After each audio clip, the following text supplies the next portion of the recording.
Hello, everyone. It's Americo. Welcome to another episode of Experience Matters. My special guest today, I'm excited to bring on stage Tim Hughes. Tim, welcome on stage. How you doing, my friend? I'm well, America. How are you?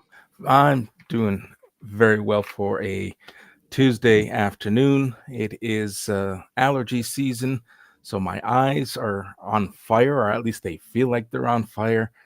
But let me tell you, it's the start to a great week. It was a holiday here yesterday, so we got a 4-day work week.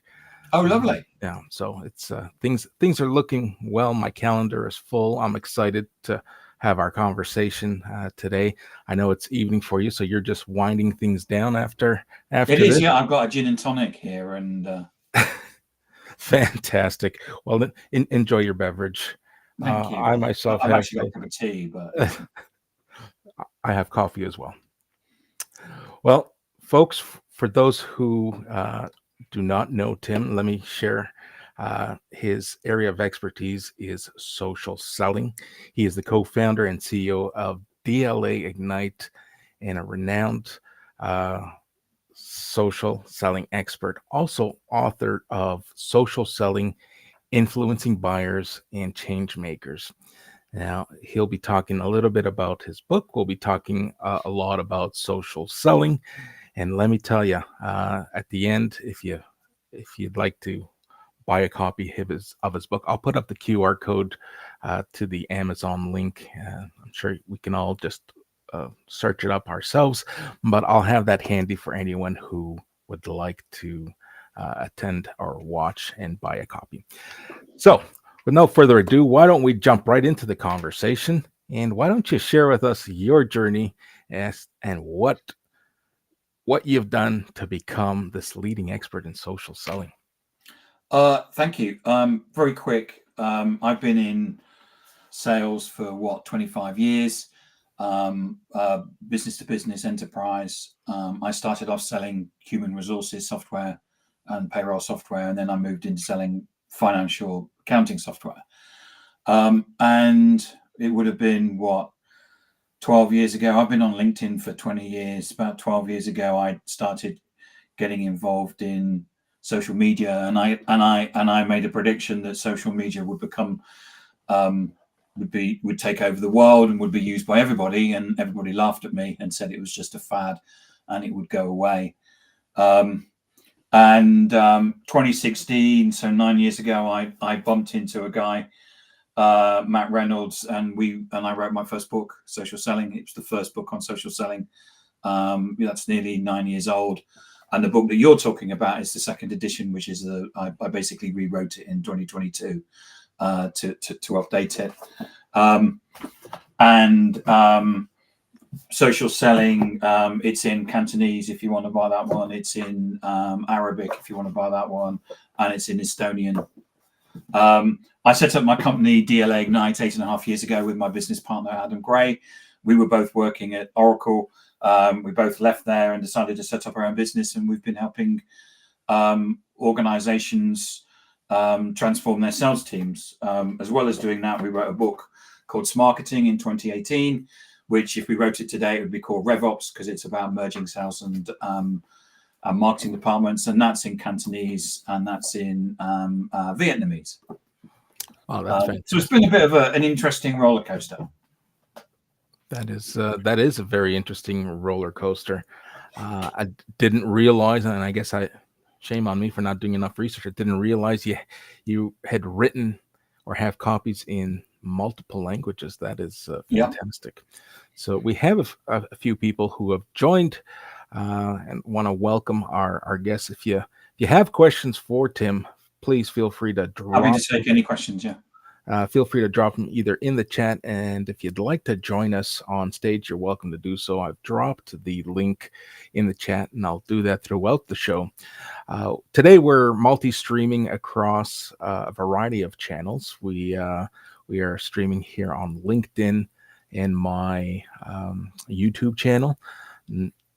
Recognizing we have also multi-streaming to Tim's X account, Facebook, and YouTube. So thank you for amplifying and bringing your audience to the conversation. I'm a restream user, so I'm streaming to 5 different places. Yeah.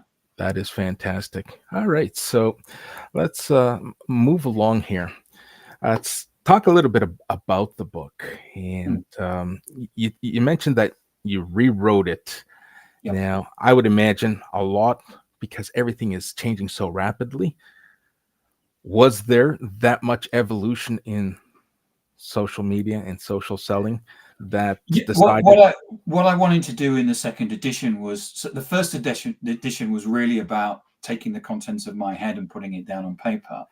I'd rolled out a social selling program through Oracle. There was about 4,000 people, 2,000 salespeople, and 2,000 pre-sales people across Europe, and it was really, I mean, it was really about looking people up on LinkedIn before they went to meetings and stuff. It wasn't, and some of the things that I'd been using Twitter for a long time.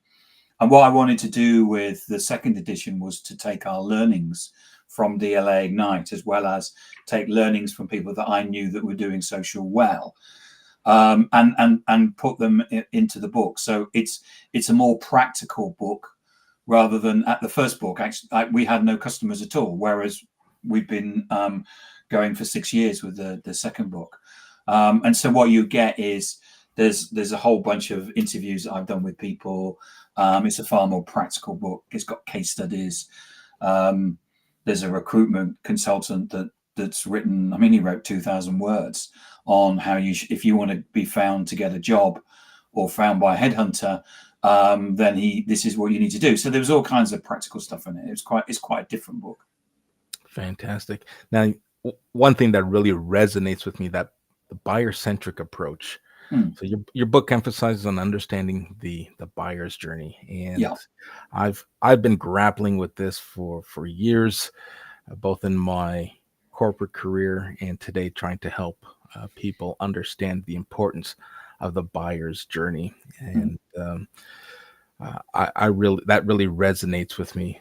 But you also touch on cross department integration, and very often when it comes to understanding the buyer's journey and understanding the buyer's persona, we leave different verticals and silos out. And now I don't know if organizations do that with intent or just because they're naive to the fact that they may not have an impact or an influence on the buyer's journey. But that's the furthest thing from the truth. And I try to be myself, I try to be the conduit that brings all those silos together, because there's so much importance and value to understand, even from an HR perspective, understanding the onboarding and bringing the right people in and providing the right training and so forth. It becomes so vital. But content is currency.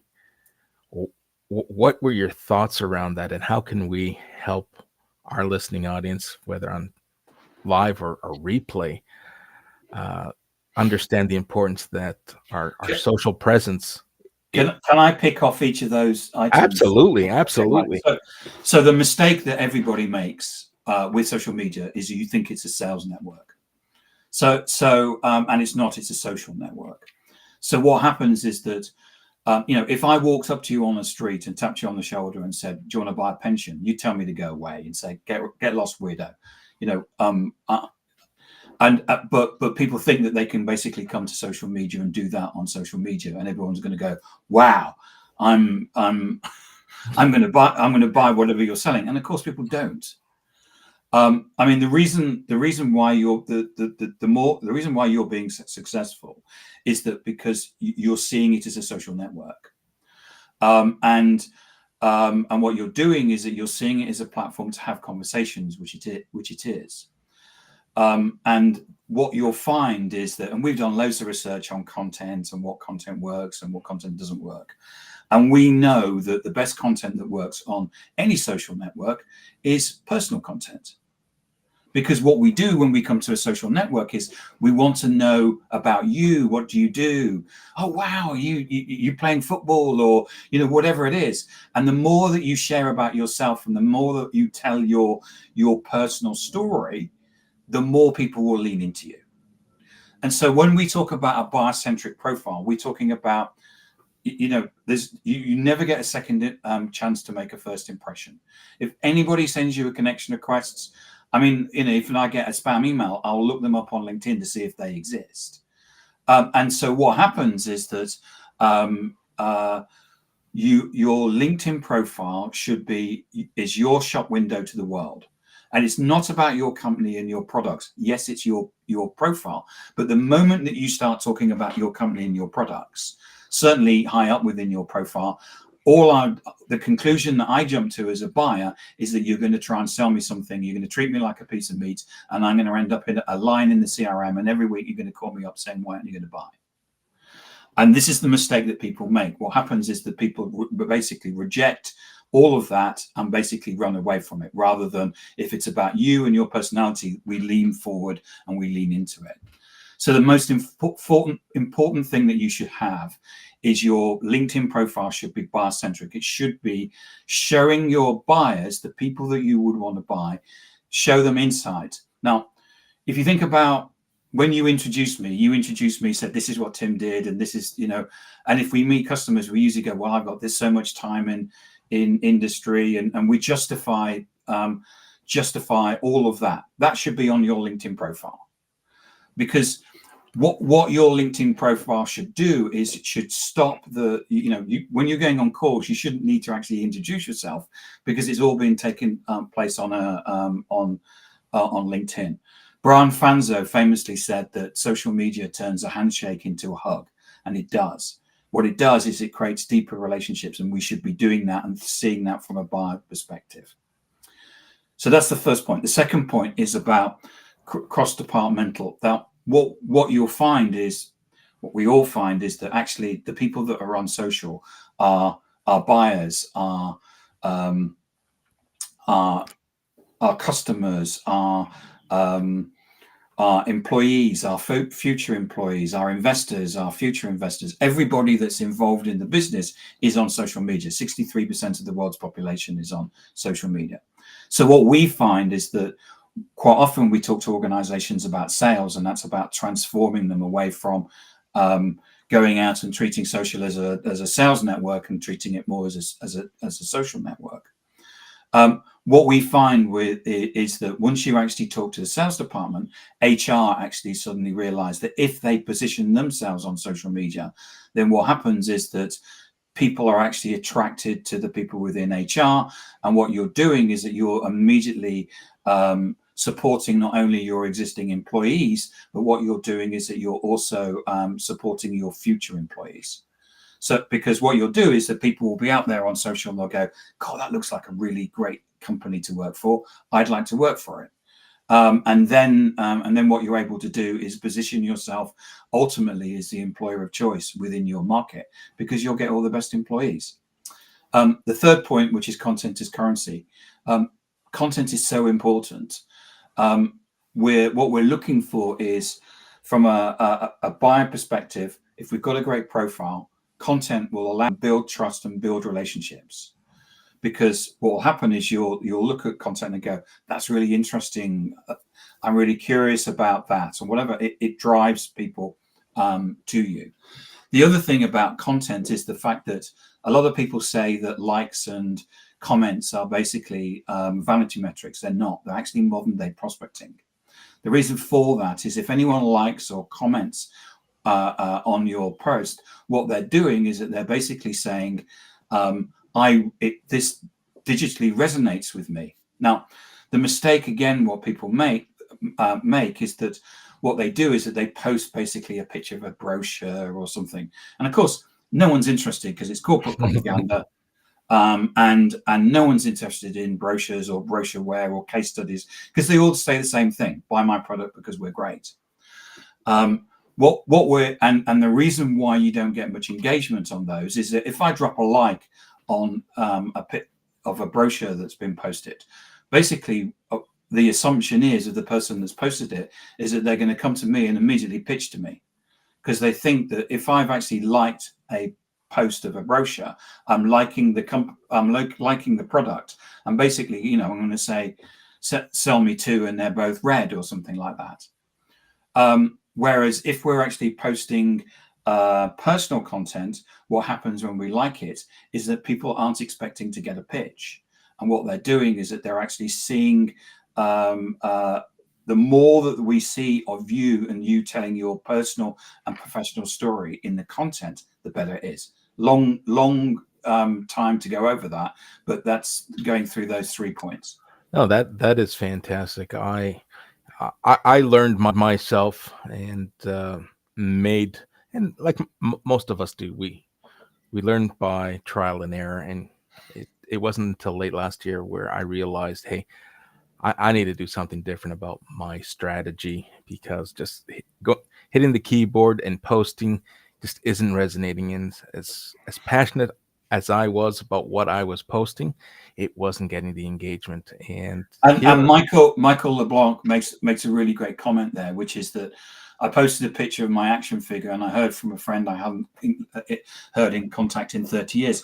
And it's true. Quite often what happens is, especially when you start positioning yourself on social, you will actually hear from people that you haven't heard from before. So we have a client who posted a picture of their new office on LinkedIn. One of their friends who they hadn't spoken to for 20 years basically said, I saw the picture, I'd love to get in contact with you.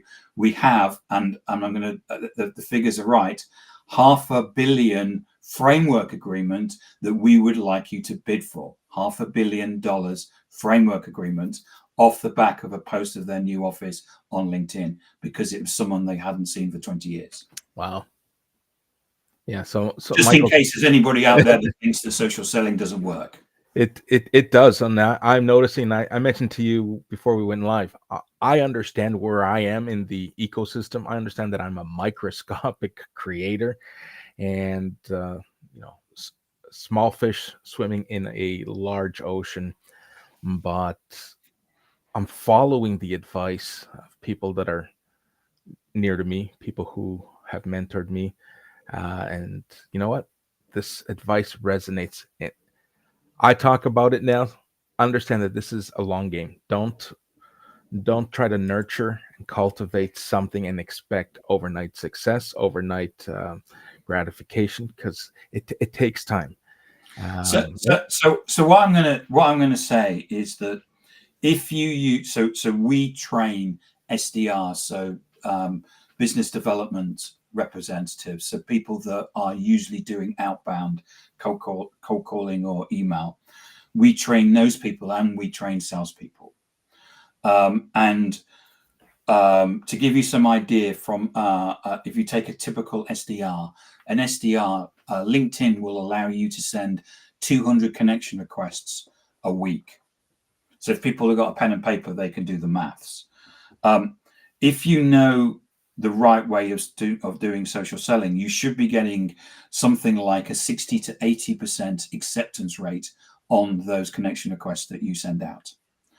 Of those 60 to 80% acceptance rate, you should be getting calls with 10 to 13% of those people.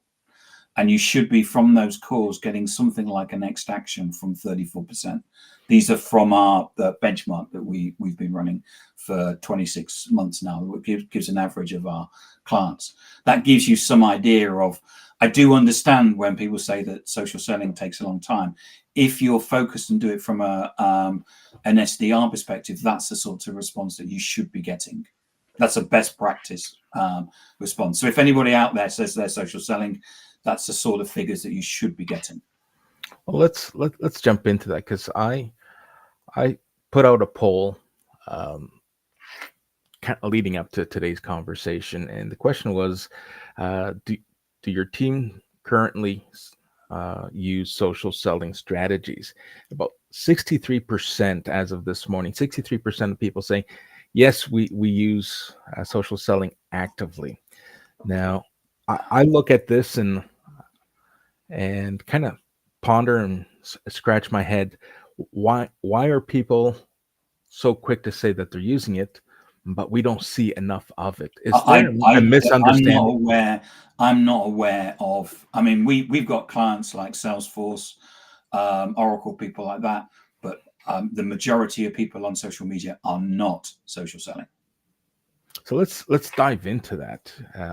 I know you dropped it in the comments when the poll went out, and you defined social selling. Yeah.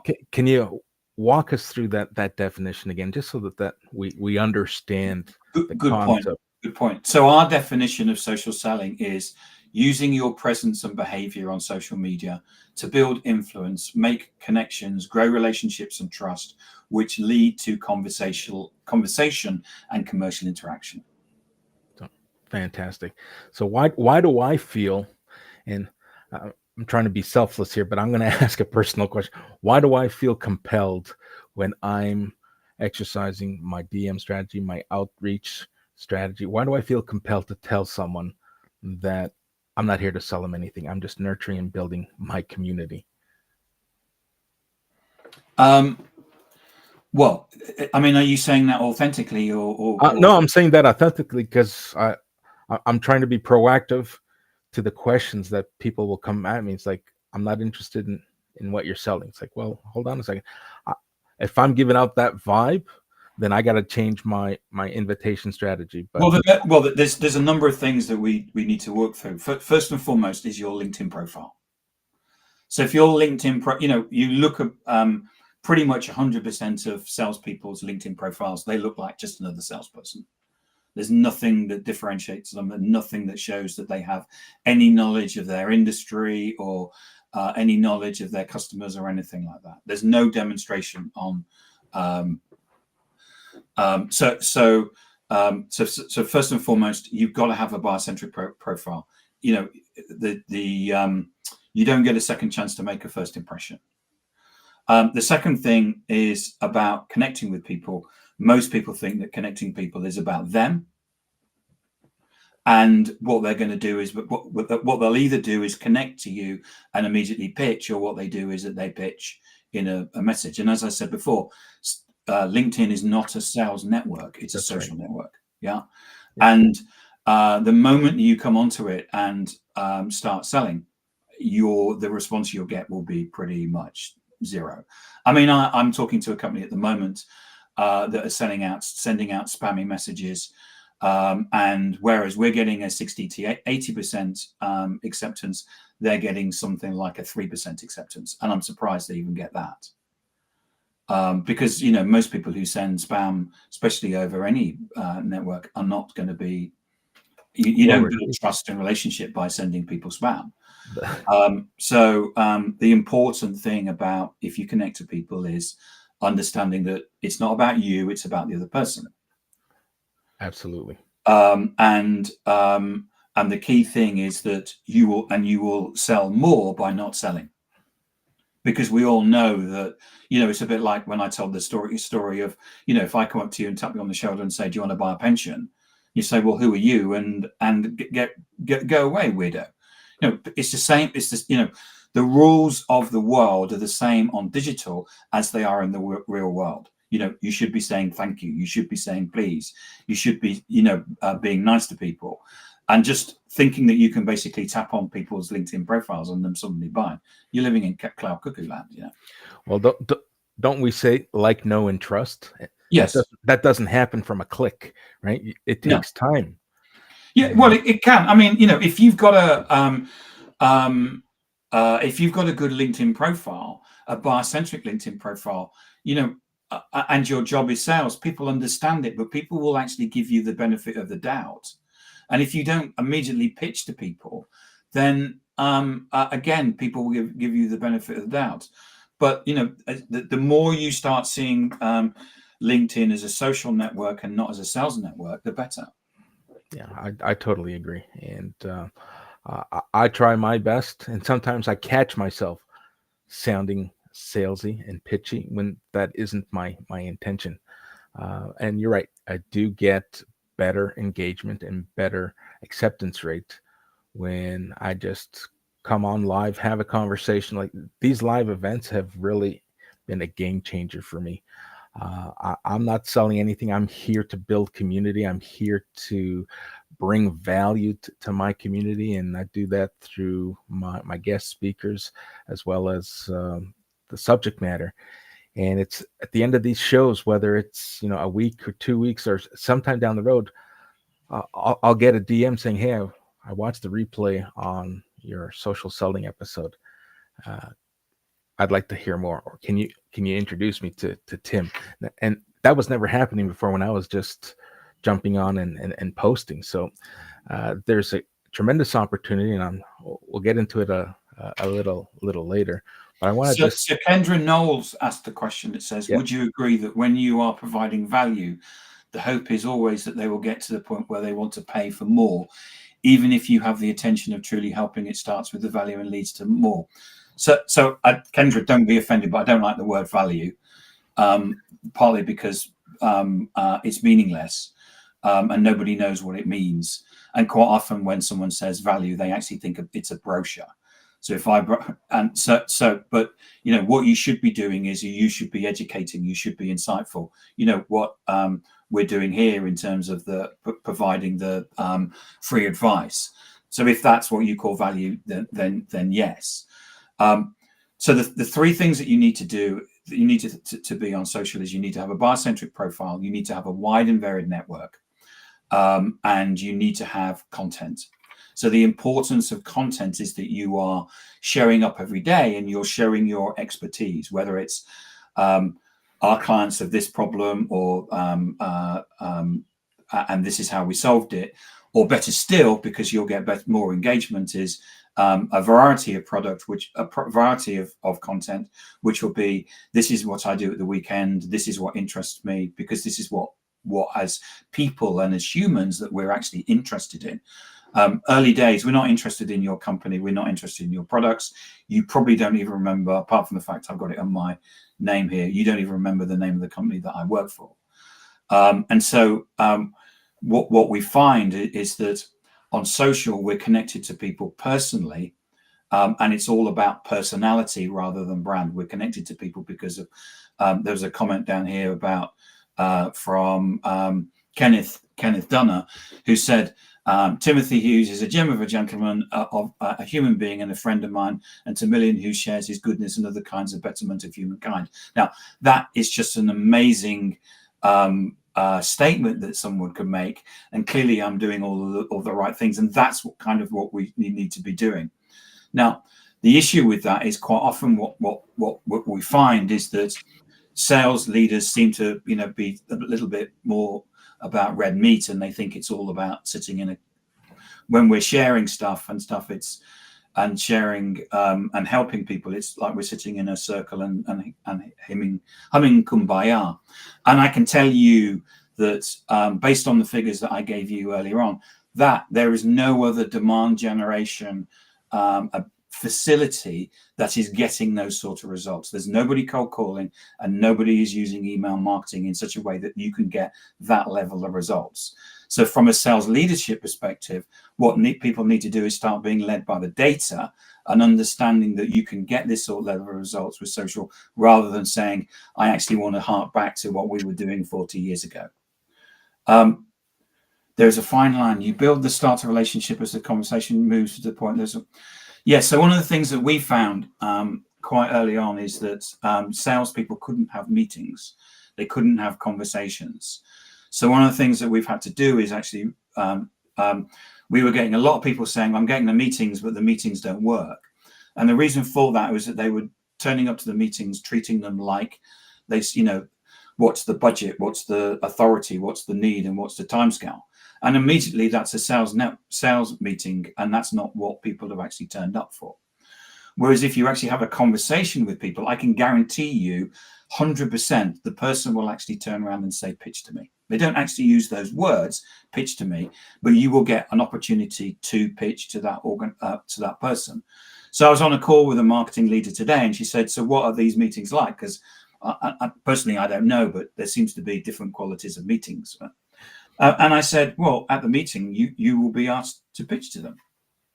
Because if you run the meeting right, what will happen is that there is we humans have this repository that, if you go into a meeting and say, what do you do? The other person's going to turn around and say, so what do you do? Right. And then that's your opportunity to pitch. So the thing is that you can get you can get meetings at scale, and then when you run those meetings, you have the opportunity to pitch, and if it's all done without the what's the budget, what's the need and timescale, you can then actually move to which is why we're getting that 34% next action, because people actually feel the empathy in the person, the fact that you're listening to them, rather than you just going on and saying what's your requirements and what's the budget and stuff like that. Awesome. Well, thanks. I think we may have answered or addressed part of the next slide just in what you've explained, but the essence of social selling, maybe not verbatim, but we touched on digital reputation and how important it is to expand our network, not be salesy, but we're here to build community. And yes, so the key thing is that we connect. You need to be connecting to as many people as you can. The bigger the network, if you've got a network of 2,000, it's twice as good as a network of 1,000. And what you need to be doing is connecting to, there's a certain amount of LinkedIn snobbery. So if you're connecting to people senior within an organization, what they'll do is they'll go, right, I've got a connection from Tim Hughes. Who's Tim Hughes? Well, he's not connected to anybody I know, therefore ignore. Whereas if you're connecting to somebody and you're connected to Steve and Dorothy and all within that person's team, and you also seem to know Mark Schaefer and Brian Solis and all of these influencers, the person's going to say, Tim Hughes must be a really good person, I'll connect.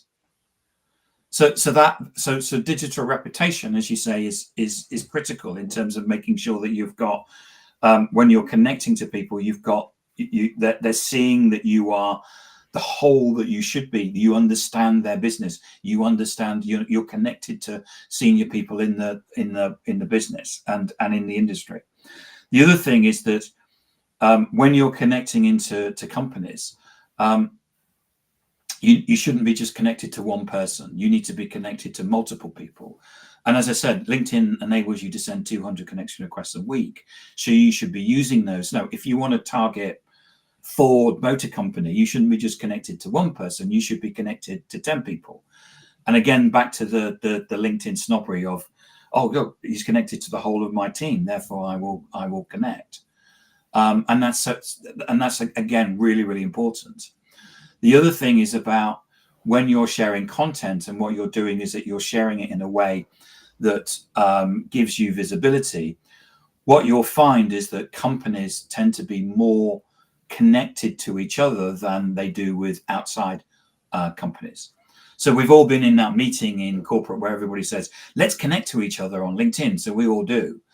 And so what happens is that if you connect to put somebody, say, in Apple, the people in Apple will be connected to each other. A lot of people will be connected to people in Apple. So as you actually build out your relationships in Apple, your content will be seen, you get a force multiplier, because what happens is that there is because the people in Apple are more connected to each other, and your connection and the second connection, and that what you'll do is that you're therefore spreading your influence more within Apple, because you know the fact that they are well connected with each other. And you should be using a network and expanding your network as much as you can. And as I say, not everybody is going to buy from you, but also you need to be focusing on people of influence, because that shows that you are a person of influence yourself. So I like the word LinkedIn snobbery. It is so well described, and you touched on two things that resonated with me at one point. When I was in my corporate roles, I'd find myself only connecting with people inside my industry, inside or within arm's reach of my industry, suppliers, vendors, and didn't realize how much that was limiting me to grow, and the importance of having diversity and breadth in the community. Because I now get SDRs reaching out. It's like, yeah, I've given up on LinkedIn. I can't sell to save my life. No one's engaging with me. And first and foremost, when you do show up, you're trying to sell, which is the first mistake. And then the Second thing you do is your community, because you haven't nurtured it, or because it is, so concentrated on people that you've worked with. You're not talking to your ideal customer. You're not talking to your audience. You're talking to colleagues who are marching to the beat of the same drum. Yeah, one of the mistakes that salespeople make is the fact that, and this is unfortunately drummed into, especially people in the SaaS industry, is that if you don't buy from me today, I don't care. And so what they're doing is that they go through the network and basically they're throwing people. Do you want to buy? No, right. Do you want to buy? No. Do you want to buy? No. And what happens is that they burn through the network. And what they don't realize is that, and this doesn't seem to be taught or anything, that you may not be the right person to buy, but if I actually showed an interest in you, you may say, but my brother-in-law is. Can I connect you? Oh, yes, please. And there seems to be nothing like that. Or we get a lot of people coming back to us saying, yeah, we talked 6 months ago, but yeah, the politically it wasn't right for us, but can we talk to you now? And because we always leave the door open, we never send emails like, if you don't answer me now, I'm going to close the file or anything like that, because it's so short-sighted to do that. So yeah, one of the things that we found, training SDRs, that we didn't realize, because we were because like a lot of people, we're focused on the numbers. We've got to have great numbers and data to basically put out there. But it was really interesting that the fact was that the SDRs basically said, we've fallen back in love with sales again. Why is that? Well, people actually now want to talk to us. And the number of SDRs that were saying, I was thinking of quitting. I didn't think that sales was for me, because I was, and you can read books on psychology around rejection and the fact that humans, animals, we don't like being rejected. And if you're getting rejected minute after minute, hour after hour, it makes a big impact on you psychologically. Absolutely. The other thing was one of burnout. So many salespeople are measured on input, not output. So one of our SDR people that we trained, they moved jobs, and he's actually able to get he's been able to get 35 meetings a week. Now there's no other SDR basically can do that. Our SDRs average anything between 5 and 10 a week, which again no other SDR is able to get. But Jordan, to use his real name, basically was complaining to us because he had so many meetings he didn't know what to do, and he was getting 35. Anyway, he moved to this other job, and they put him on a personal improvement plan. And we said, why have they put you on a personal improvement plan? He said, because I'm not making, they say I have to make this number of cold calls and I have to send this number of emails, and that doesn't work. And we said, well, how many meetings are you getting? He said, well, 10 a week.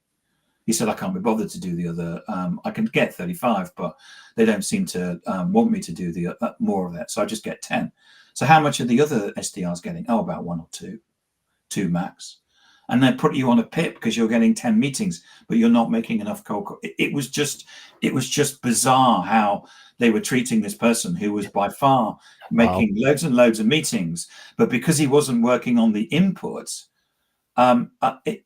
anyway, they shut their European office, and so he then had to move to another job. But we weren't surprised that they shut their European office because they were measuring the wrong things. Yeah, it doesn't surprise me. Organizations put systems in place because they believe those systems work, but systems get antiquated. Systems drive user fatigue, customer fatigue, and kudos for someone for trying to think outside the box, being as effective. But because they're not following an organization's systems, they've failed in the eyes of that organization. I see this all the time, and it's a shame that it happens, but it is the reality, and we got to try to find ways to help. So if we were going to give any form of advice and tie it to social selling, how can a business effectively implement one thing if you were to give one piece of advice? I think that businesses need to understand what I've been saying about that social isn't a sales network. And it's very, very, you walk onto LinkedIn and everybody's saying, buy my product because we're great, buy my product because we're great, and ultimately what people have to understand is that all it is a digital billboard, except there's thousands of them. And it's that realization that if maybe I don't look at advertising, but maybe if you're driving down the road and there was one billboard, you might see it, you might read it. But the fact that there's actually thousands, no one's going to read it. And people have to realize this and actually say, okay, what are we going to do that's different?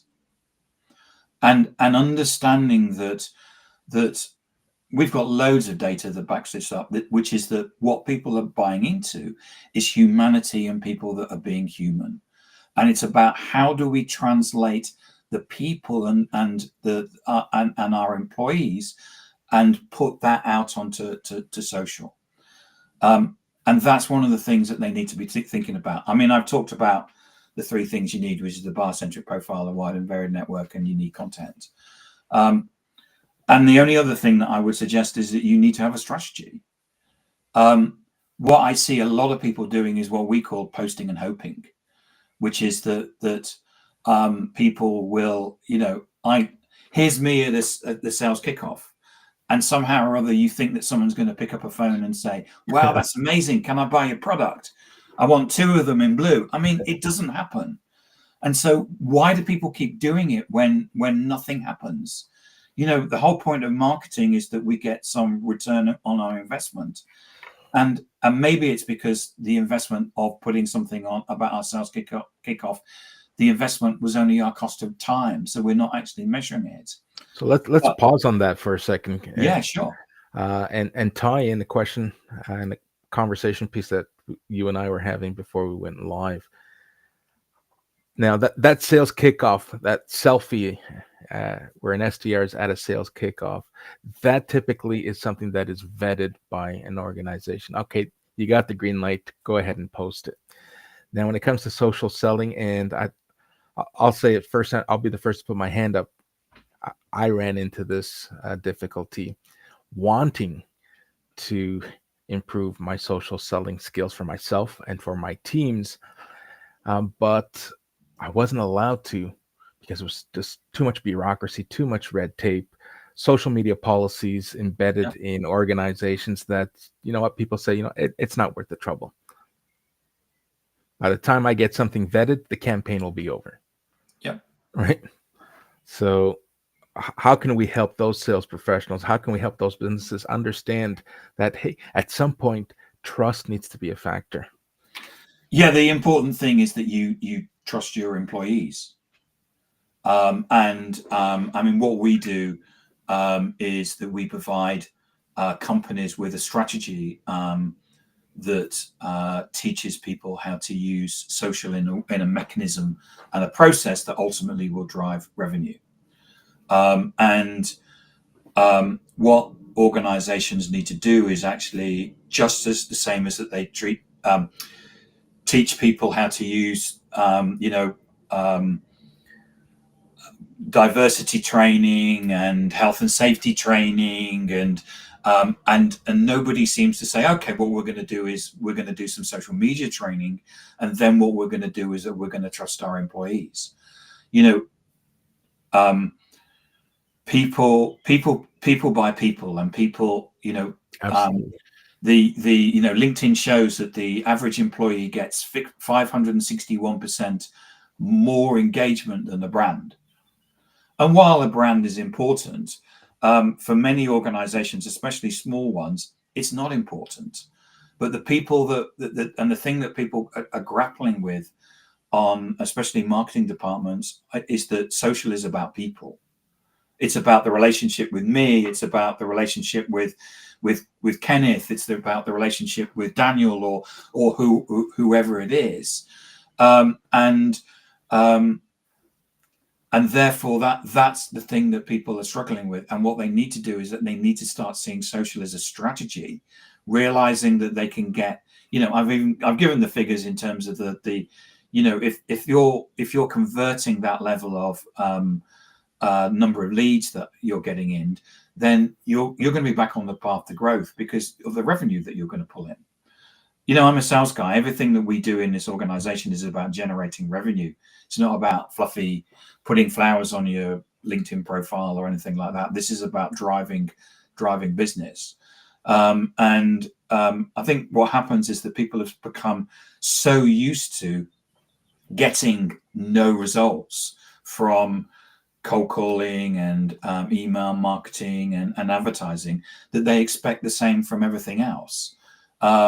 Whereas, we're more than happy to share with people the benchmark we've been running and sharing the figures. I mean, I've been sharing the figures with you now anyway. So Fantastic.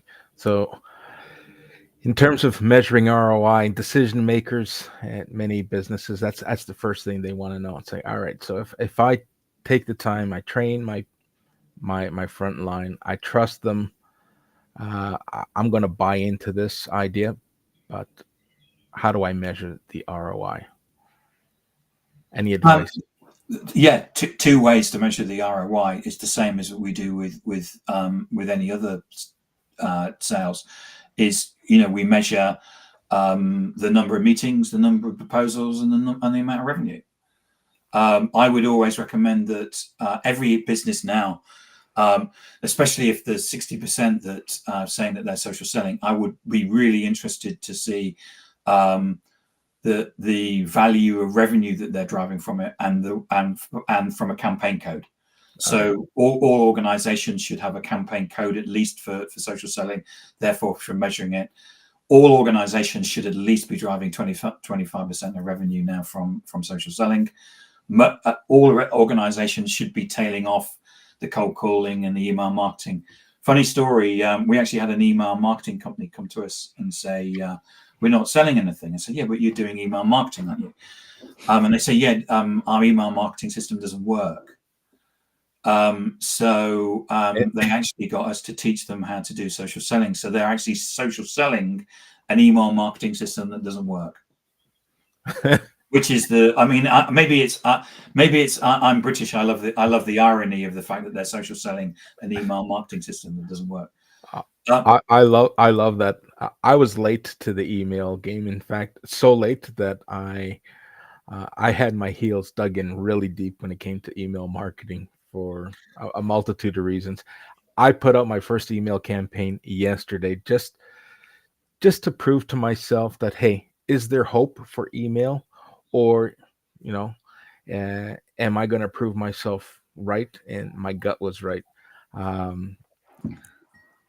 It's fascinating that you had an email marketing organization approach and say that what they were selling wasn't working. Yeah. So there are other there's some so those are the key metrics that we would recommend you measure. But there are a whole bunch of digital metrics that you can basically measure, which are really interesting from a sales leadership point of view, because by you looking at those metrics, the digital metrics, you can see who in your organization is contributing and who isn't. And when I was in leadership in Oracle, that was one of the things that we had to run a 95 to 98% accurate forecast. 95 to 98% accurate forecast. I thought I'd say it again. Yes, that's how accurate it had to be. It was so important to understand who was contributing and who wasn't. And we did things like we used social media. So because it was Oracle, we had our own Slack product. But we used Slack. One of the ways was using social as a way of understanding who was contributing and who wasn't, and how the deals were basically working. And then what you're able to do is you're able to measure certain digital aspects about what the salespeople are doing. Again, it's about sharing who's contributing and who isn't, which is so important from a sales team. Because as a leader, you go, salespeople are just fantastic at bullshit. But you can actually see the metrics and the data about who is working and who isn't. That's fascinating. I'm going to share a story that takes me back to when I was leading sales teams in terms of common challenges. And I tried to the best of my ability to convince my sales team of the benefits of social selling. Some would adapt, some would adopt, and others would just say, you know what, it's not my responsibility. I'm here to convert sales. I'm marketing. That's a marketing job. I need marketing to focus on social selling to bring me leads, and I'll convert those leads. Now, from your perspective, from your lens, and having had so much more experience with a more diverse group of clients, Yep. what challenges would you say you've come across when it comes to social selling? I've come across all of those things, and there's various answers to it. At Anaplan, we basically taught salespeople and marketeers, mainly because they were having some sort of, it was more of an account-based marketing thing. But what we did was that the more people in your organization that are connected into your target accounts, the better, because they're going to see more of your stuff, and you're going to become more and more front of mind and be the obvious choice. So getting non-salespeople, technical people or pre-sales people or marketing people to connect in is important. You can use marketing people can do social selling and can be lead generators if you want. In many organizations at RingCentral, the sales leadership there were very, very clear that there needed to be a prospecting culture. And the guy who ran the UK, I remember him coming into one of the meetings and explaining to all the salespeople that he'd spent all Saturday prospecting. Because prospecting has to come from the top. It's not something that, that's what a prospecting culture is. So there's all kinds of different ways that you can cut the cake. Most sales organizations that I talk to say that there's a number of leads that need to be generated by sales, whether it's 20%, could be anything up to 80%. You can't, and for me as a salesperson, I don't think I ever got a lead from marketing. I was never a person that wanted to outsource my success and the ability for me to earn to somebody else. I wanted to do it myself. I'm a new business salesperson, and I'm very good at alchemy in terms of turning stuff into sales. So there's all of those things. The other approach is that Telstra, basically, the people that said that they either didn't want to do it or found it difficult, they actually paid for extra coaching, and we basically coached those people. And at the end of the 6 months, they generally still said they didn't understand or didn't want to do it. And the other approach was a company that I work for that I mentioned, but I won't mention them in this sentence, was that we fired them. Yeah. They weren't the people that we wanted in the business. Yeah, we decided that life had moved on. There were certain key skills that were required of salespeople, and an ability to basically have digital conversations and walk digital corridors was one of those skill sets. And if they didn't want to have them or didn't have that, they left the business. Fantastic. It's sometimes it's a decision that needs to be made. So yeah, from extra, there's lots of different ways of cutting the cake, from extra coaching through to saying goodbye. Excellent. Well, all right. We're reaching the top of the hour, and we're right on time. So can I just butt in and say? Yeah, absolutely. So what we've done with AI is that I've taken the business through a complete transformation in terms of AI.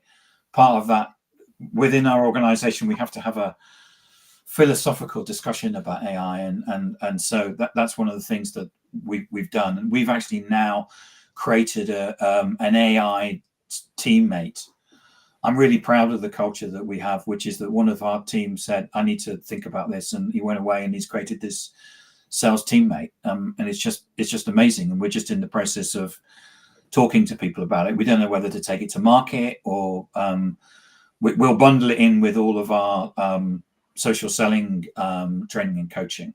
But we've now basically taken AI all the way through the social selling training. We don't believe that anybody, if people go to the board and say, we're looking to train our salespeople in social selling, someone in the board is going to say, what's AI got to, what's AI involved in it? And we have to have an answer for that. If we don't have AI involved, we're not relevant as a business. So what we've actually decided, and we've actually all the proposals that go out now in the coaching part of the training that we do, we have the skills to take the salespeople through. Basically, we'll train them in AI, right from, it could be from prompt writing, though a lot of people kind of know what that a lot of people know what that is, right through to, it may be even actually helping the salesperson to build an AI teammate. And that's what we do when we coach. We know that we're going to have knowledges from 0 to 100. And what we have to do in our coaching is make sure that we bring everybody along on the journey, regardless of what their own knowledge base is. So that's what we've done with AI, and it's interesting. We're having some really interesting conversations about AI, and I've had a couple of speaking engagements to talk about AI as well, which was, I see myself as an AI novice, but I actually was teaching some entrepreneurs about how to set up a business through AI. Which I was very flattered about being asked to talk about. So that's what we're doing with AI. So AI from a coaching and training perspective, opposed to AI as a prospecting perspective. Yes. So the AI teammate that we've created supports the things that I've been talking about today. Now, we're never going to get into the business of sending spammy emails or making cold calls. That's not what we do. And I'm not, as a business, all we do is we focus on social selling. I'm not interested in getting into sales compensation and things like that. But in terms of outbound, inbound, revenue generating, using AI to do that within the sales and marketing environment, we're very much doing that. And we've, as I say, we've come a long way over the last 18 months, and I think the teammate that we've created is looking really good. So this is and I'm a novice as well when it comes to AI. So what you're talking about is a GPT that you've created? Yeah, we've created it in Gemini because we're a Google house, right? But you could move it into ChatGPT. I'm a ChatGPT user, but yes, so it sits within Gemini.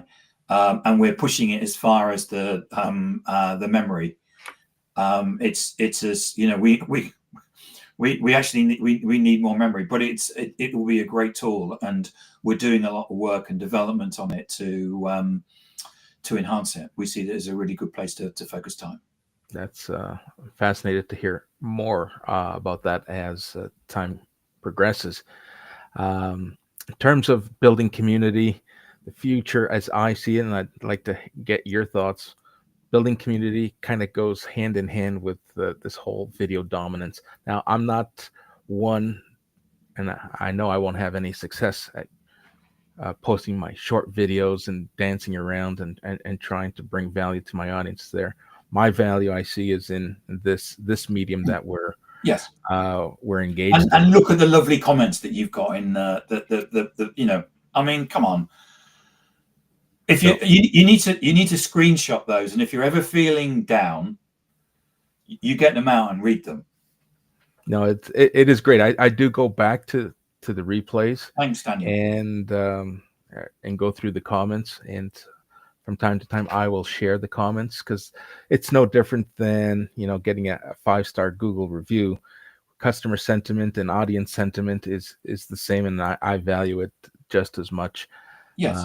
So the most important thing about a podcast is the audience. The second most important thing is the guest, and the third most important thing is you. Excellent advice. Any thoughts other than what we're covering here? We've talked about AI, community building, and video dominance. I'm not a big fan of the whole immersive experience. It kind of makes me a little nauseous when I'm immersed in that metaverse. Uh, I do. I get seasick. I not seasick. I get travel sick. So it's the same with the people that start having these banners on LinkedIn mhm. that that move. They make me ill. Yeah, I had to take mine down. I can't look at anybody who's got a profile of that. So Yeah, if you're watching this and you've done it, stop it because it makes us sick.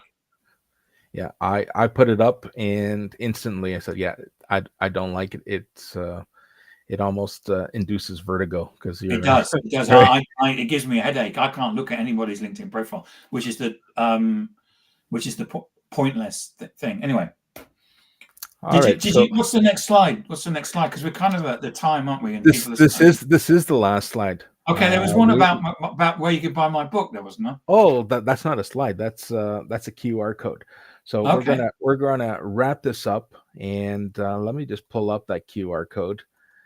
And why don't you share with our audience a little bit about this book and others that you had? I know those who were at the beginning of the show had the privilege of um, hearing all the other books that you've written, but I've Well, dropped the QR just code. one's enough. Yeah, I've dropped the QR code for social selling techniques to influence buyers and change makers.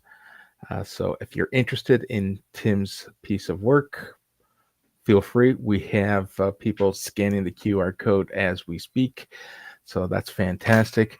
And how can people reach out and get a hold of you? I know Uh, you've got quite a large community I do. I on do. LinkedIn, The but best place to get me is on LinkedIn. I'm Timothy Tim Hughes. Yeah, that's the best place to get me. Yeah. all right. So let's bring up that QR code just for a second here. Those who are not following Tim can do so. It is Timothy Tim Hughes. If you enter Tim or Timothy, you'll find him on LinkedIn. Tim, I want to thank you. It is with much gratitude that I say this. I appreciate you coming on the show Hey, you're and welcome. sharing the stage with me on subject matter that is near and dear to myself and a business that I'm trying to build and scale myself. There's so much value, and I'm trying to help colleagues in an industry that I've exited who I know aren't leveraging social selling to its fullest ability. Some of that is because their employers don't trust and restricting them, but there are different ways that we can approach this so that we can build and nurture that trust. So Yeah, if and you notice the book, it goes to Amazon.ca. oh, that's my default. So Well, I'm you can't, yeah. Amazon.co.uk. If there's a particular subject that you want to focus in on that we could do another show on, like if there's people that have been laid off, and what we could do is we could sit and talk about how people that are either searching or thinking of moving jobs and how they can use social to do that. Happy to do that. Fantastic. I will take you up on that offer. All right, so let's be respectful. We are past the hour. I want to once again thank you and everyone Thank you, and who thank everybody and for wonderful comments and the engagement. It absolutely makes the show. fantastic. Thank you. I'm going to close the room in 3, 2,